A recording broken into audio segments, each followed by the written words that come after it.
Hello guys, welcome to my channel Sunil blog. आज म दाङको सदरमुकाम घोराईमा आएको छु।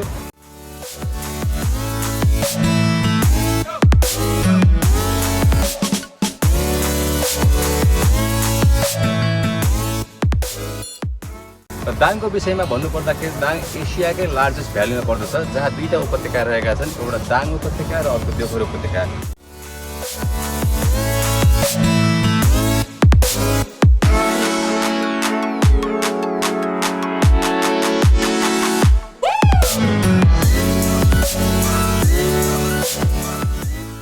यहाँको प्रमुख सहर भनेकै घोराई, तुलसीपुर, लमई र भालुबाङ हो।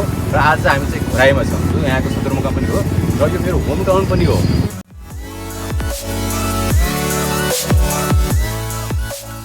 तपाईँहरू दाङ घुम्न आउँदाखेरि घोराईमा रहँदा कुन ठाउँलाई हजुरले घुम्न नछुटाउनु होला भन्ने उद्देश्यको साथ यो भिडियो बनाएको छु मैले। होपफुली तपाईँले आजको भिडियो मन पराइदिनुहुन्छ। सो यदि मन परेको खण्डमा प्लिज लाइक, कमेन्ट र सब्सक्राइब त गर्नै पर्यो होइन। So let's check it out this beautiful video guys.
Hello guys, welcome to my channel Sunil blog. आज म चाहिँ घोराई सहरदेखि नजिकै रहेको एउटा प्रख्यात मन्दिर भगवती मन्दिरमा हजुरलाई लिएर आएको छु, जसको नाम रहेको छ अम्बेकेश्वरी मन्दिर। मेरो पछाडि तपाईँले देख्नुभएको यो भगवतीको मन्दिर चाहिँ अम्बेकेश्वरी मन्दिर हो, जुन घोराई सहरबाट जस्ट 1.5 किलोमिटरमा छ। तपाईँ यहाँ आउन सक्नुहुन्छ र यहाँ चाहिँ मान्छेहरू धेरै आस्था आउनुहुन्छ। आज म तपाईँहरूलाई यो मन्दिर देखाउँछु, त्यसपछि फेरि म तपाईँहरूलाई अर्को ठाउँको एक्सप्लोर गर्छु। सो हामी भगवती मन्दिरको दर्शन पनि गऱ्यौँ, भगवती माताले सबै कल्याण गऱ्यौँ। अब यहाँबाट म तपाईँलाई संसारको सबैभन्दा ठुलो त्रिशूल भएको पाण्डेश्वर महादेवको दर्शन गर्न लान्छु, जुन घोराई सहरबाट तपाईँको करिब 5 किलोमिटर दक्षिणतिर पर्छ पहाडमा होइन। एकदमै राम्रो ठाउँ छ।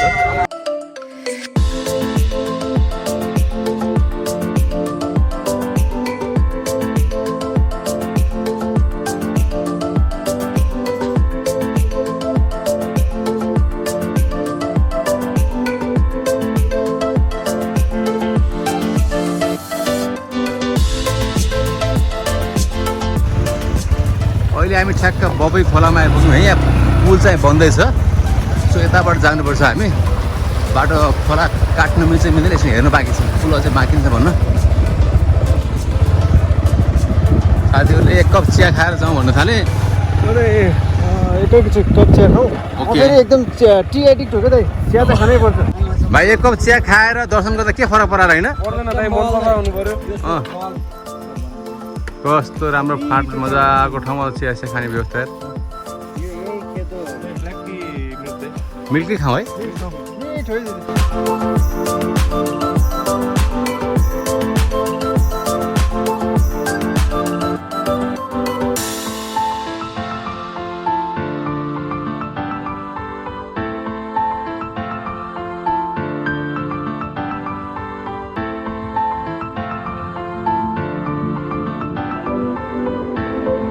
भवाई नदीको पुल चाहिँ बन्दैछ। खोलामा बाइक हाल्नु पर्यो भन्छ, जान्छ जाँदैन यार।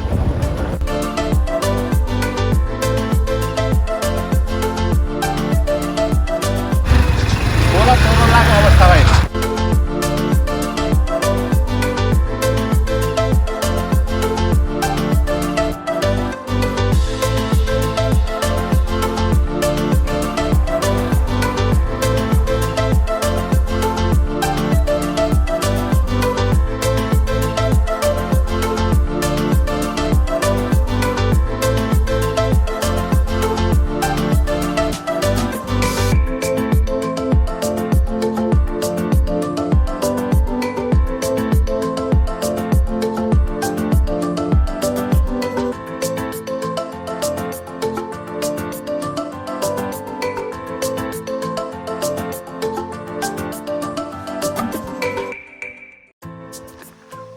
सो अहिले चाहिँ पाण्डेश्वर महादेवको प्रवेशद्वारमा छौँ है। पाण्डवहरू चाहिँ स्वर्गद्वारी जानु अघि एक रात यहाँ बास बसेर स्वर्गद्वारी गएको र बास बसेको रात उहाँहरू यहाँ शिवको चाहिँ आराधना गरेको हुनाले यो ठाउँलाई चाहिँ पाण्डेश्वर महादेव पनि भनिन्छ। एउटा रोमाञ्चक कुरा भन्छु मैले तपाईँलाई, हाम्रो यो पाण्डेश्वर महादेव धाममा होइन प्रत्येक ढुङ्गामा चाहिँ भगवान्को बास छ भन्ने कुरा पहिलेदेखि भनिराखेको थियो। यो बाटो पछिल्लो समयमा यो बाटो बनाउँदाखेरि जुन यो बाटो देखाएको छ नि, त्यो बनाउँदाखेरि पहिले बाटो त्यहाँबाट लाने कुरा थियो। यो बाटो चाहिँ तपाईँको यहाँ एउटा ढुङ्गा पर्छ भित्र होइन, त्यो ढुङ्गा फुटाउँदाखेरि त्यो ढुङ्गा 2 पाक हुँदाखेरि भित्र चाहिँ गणेश भगवान्जी भेटिसकेपछि यो बाटोलाई यता चाहिँ सारिएको हो। सो त्यो गणेशको आकृति तपाईँले देख्न सक्नुहुन्छ, त्यहाँ त्यो ढुङ्गा फुटाउँदाखेरि भेटिएको हो। सो अहिले यहाँ पनि मन्दिर बनाएर यहाँ पनि गणेशलाई चाहिँ राखिएको छ। प्रत्येक ढुङ्गामा तपाईँको यहाँ भगवान्को बास छ भन्ने कुरा पनि यहाँबाट प्रुफ हुन्छ। अब म तपाईँलाई माथि लान्छु। यहाँको चाहिँ पाण्डेश्वर महादेवको मन्दिर अझ माथि छ।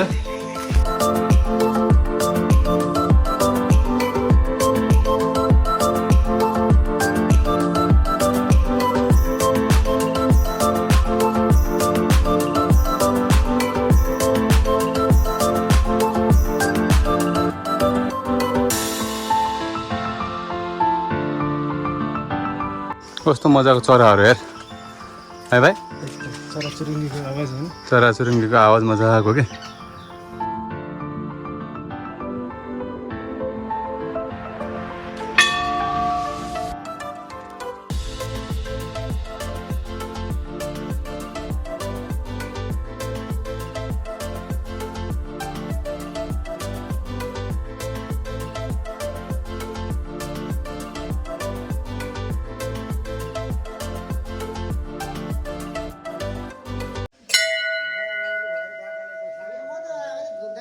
ल गुरु, यो हाम्रो पाण्डेश्वर महादेवको बारेमा के भनिदिनुहोस् न मान्छेहरूलाई। ये 5 पाण्डवले स्थापना गरेका आलिभना 5000 पुरानो बारेमा वस्तुहरू जुन शिवलिङ्ग, भगवान विश्वचरण पादुका र लक्ष्मणको पादुका र जलकुण्डी, त्यसपछिबाट बाघका आँखा र 5 पाण्डवले यहाँ आएर तपस्या गरे, त्यो वस्तु स्थापना गरे। उनीहरूले आफ्नो शक्ति आर्जन गरे। त्यो शक्ति आर्जन गरिसकेपछि यहाँबाट स्वर्गमा गएर होम यज्ञ गरेर उतैबाट स्वर्ग गए भन्ने भनाइ छ। अनि यो कुण्डमा हामीले जति पानी हाले पनि यहाँ कुण्ड सुक्दैन या तपाईँको त्यस्तो पनि कहानी पनि छ होइन हजुर यहाँको? सत्य हो, यही नै यसको प्रमुख विशेषता पनि हो। ल गुरु, हाम्रो यहाँको कुण्ड कहाँनिर देखाइदिनुहोस् गुरु। हजुर यही हो हाम्रो चाहिँ कुण्ड भनेको। हजुर यो चाहिँ पुरानो, यो चाहिँ हजुर कहिले पानी यसमा नसुक्ने, यदि जल राखे पनि सुक्न सक्दैन, नराखेर चाहिँ सुक्खा भनेर यसको लेभल एउटै लेभलमा रहिरहेको छ। सो पाण्डेश्वर महादेवको मन्दिर यही नै हो, एकदमै सत्यमा आधारित होइन, सबैले मान्ने। हाम्रो घोराईदेखि तपाईँ दक्षिणतिर आउनुभयो भने चाहिँ करिब घोराई सहरबाट 6-7 किलोमिटर म्याक्सिमम् छ होला। यहाँ आउनु भने तपाईँले मन्दिर देख्नुहुन्छ, एकदम शान्त, मन पनि मनमोहक ठाउँ छ यो चाहिँ। यहाँ आइदिनु होला। र यहाँ विश्वको सबैभन्दा ठुलो त्रिशूल पनि छ, त्यो जुन यता माथि रहेको छ।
आज चाहिँ हामी चाहिँ ब्रहा क्षेत्रमा तपाईँलाई लाँदैछु।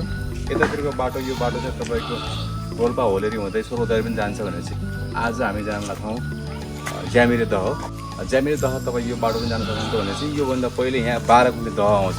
यो एउटा पवित्र धर्मस्थल हो जसलाई हामीले ब्रहा क्षेत्र भनेर चिन्छौँ। When you feel it's hopeless, when you think that you lost, oh, I will take your hand and we'll rise up from the dust. Oh, here we go, go, go, let us heal and grow. You won't be alone, we're unstoppable.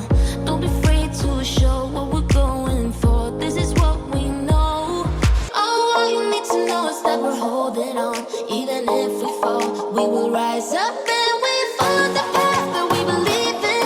No, we're not gonna stop until we reach it. Oh, all you need to know is that we're holding on. We rise up from the dust and clean my throat.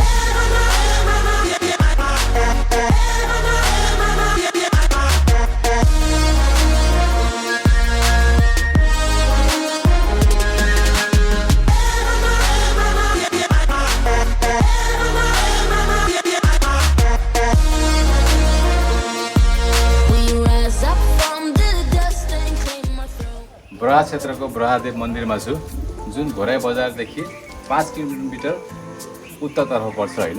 र यो क्षेत्र चाहिँ एकदमै पवित्र धर्मस्थल पनि मानिन्छ। यहाँ माघे सङ्क्रान्तिको दिन ठुलो मेला लाग्छ। सो यहाँ चाहिँ एउटा के छ भने चाहिँ यस पवित्र स्थलको एउटा मान्यता के छ भने चाहिँ जुन कुनै वर हामीले माग्छौँ यहाँ चाहिँ अलिकति जोडले कराएर माग्नुपर्छ भन्ने यहाँको मान्यता छ। यसपछि म तपाईँलाई अगाडि फेरि हाम्रो चाहिँ ज्यामिरे दहतिर लान्छु, यही बाटो जाने हो।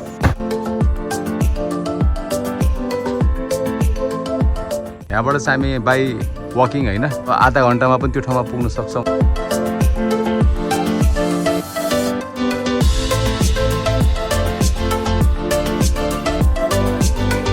हेर्नु दामी ठाउँ यार।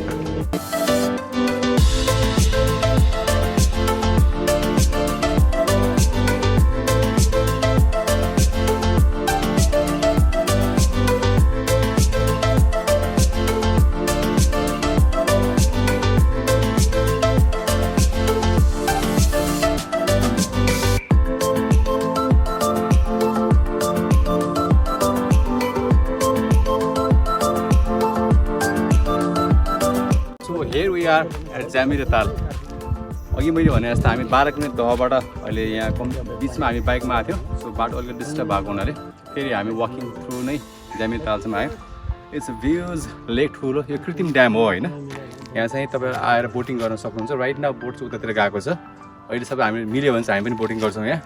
सो यो ठाउँको पनि मैले सानो ड्रोन क्याप्चर गर्छु। तपाईँहरू आफ्नो फ्यामिलीसँग यो ठाउँमा भिजिट गर्न सक्नुहुन्छ। It's very beautiful place out here. So enjoy the view guys.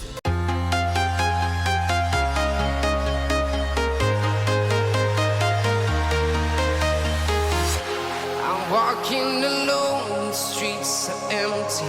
The only thing I can see is my own silhouette. I'm getting stronger, step by step. The clock is ticking, but there's no time for regrets. I've been flying from town to town, from London to Taiwan. I've been all around the globe, trying to protect your soul. We are heroes tonight. We will fly above the sky. We are heroes tonight. Yeah. We are heroes tonight. We will fly above the sky. We are heroes tonight. Drone उडाउँदा पानी पर्यो अहिले है। पछाडि boating गर्दैछ साथीहरू। अहिले हामी चाहिँ लाइक अब यो ड्रोन सट लिँदै थिएँ मैले, बाहिर ठुलो पानी पर्यो। सो सबै भाइहरू यहाँ डाङको भाइहरू भेट्नुभएको छ। र यही भेट्ने क्रममा चाहिँ हाम्रो एकदम दिपान्सु भाइले हामीलाई एउटा गीत सुनाएर एकछिन भयो इन्टरटेनमेन्ट गर्दै हुनुहुन्छ। दिपान्सु भाइ एउटा गीत जाओस् है त, राम्रो।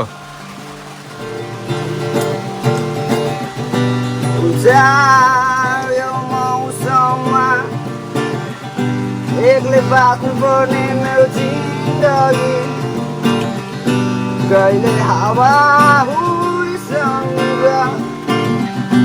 एक्लै पर्नुपर्ने मेरो जीवनमा हे मानिसले पनि बुझ्दैनौ तिम्रो मन हो कि ढुङ्गा हो मेरो पनि तिम्रो जस्तै मन हो मलाई पनि काटे दुख्छ म हुँ प्रकृति मलाई हाँस्न देऊ म हुँ प्रकृति मलाई बाँच्न देऊ म हुँ प्रकृति मलाई हाँस्न देऊ म हुँ प्रकृति मलाई बाँच्न देऊ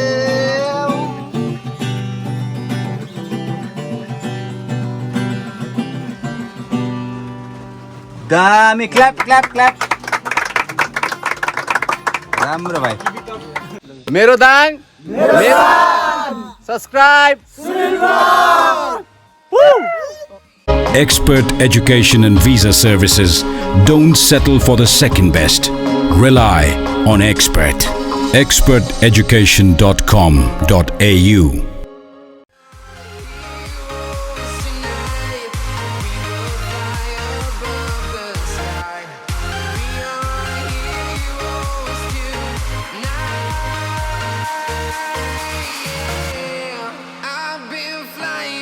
Town to town, from London to Taiwan, I've been all around the globe trying to protect your soul.